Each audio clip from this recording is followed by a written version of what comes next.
اليوم في هذه الحلقة أستاذ أحمد رمضان عضو المكتب التنفيذي في المجلس الوطني السوري، وأستاذ مضر زهران معنا في ضيفي الاستوديو. لو بدأت مع أستاذ أحمد رمضان من العاصمة البحرينية المنامة، أولا تعليق سريع لو سمحت أستاذ أحمد على ما جرى اليوم من تفجيرات الريحانية من قبل المجلس الوطني.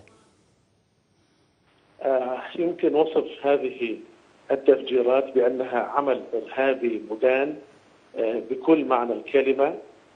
أصابع النظام السوري واضحة للغاية في هذه التفجيرات، كما أعلن الليلة نائب رئيس الوزراء التركي. كان لدينا معلومات أيضا مسبقة بأن النظام السوري يخطط لعمليات تفجير واغتيال داخل تركيا، ونحن في المجلس الوطني استطعنا أن نكتشف بعض هذه المحاولات وأبلغنا عنها السلطات التركية، بما فيها أشخاص من قسم الاغتيال الخارجي في المخابرات السورية.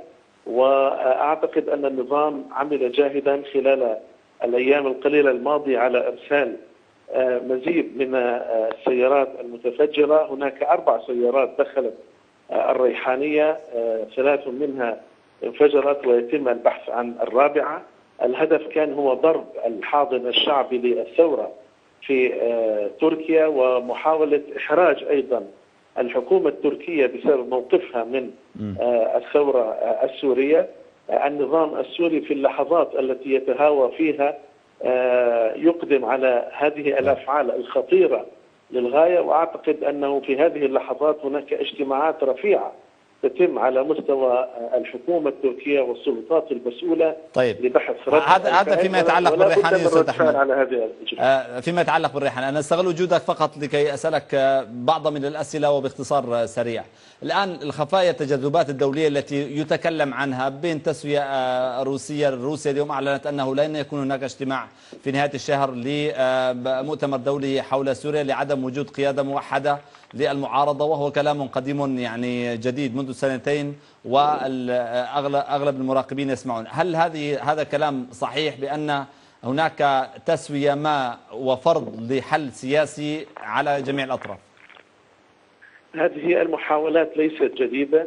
منذ بداية الثورة كانت هناك ضغوط على العديد من القوى السياسية والثورية من أجل محاولة النظام، لكن على مدى عامين ونحن الآن في العام الثالث لم يتمكن أحد ولن يتمكن أحد بعون الله من أن يفرض على الشعب السوري أي إرادة غير إرادة الثورة وغير إرادة الحرية والتحرر.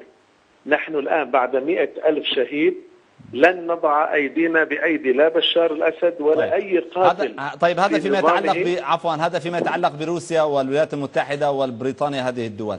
الكلام الذي قيل عن ملف انتقل من قطر إلى المملكة العربية السعودية وغيرها، هل هذا كلام دقيق أم صحافة صفراء أم كلام جرائد أم ماذا؟ يعني لا يعنينا على الإطلاق الكلام الذي يصدر هنا وهناك من وسائل إعلام لا تتحرى الدقة. الملف لم يكن في أي عاصمة، الملف هو بيد الشعب السوري، ولكن هناك دول عربية وشقيقة تدعم هذه الثورة وهي حاضن لها، في المقدمة منها المملكة العربية السعودية ودولة قطر وتركيا. هذه الدول تقف إلى جانبنا بكل إمكانياتها ونحن نقدر ذلك غاية التقدير، وأعتقد أن موقفها ما زال كما كان. واليوم تدفع تركيا هذا الثمن بسبب الموقف الذي وقفته إلى جانب الشعب السوري.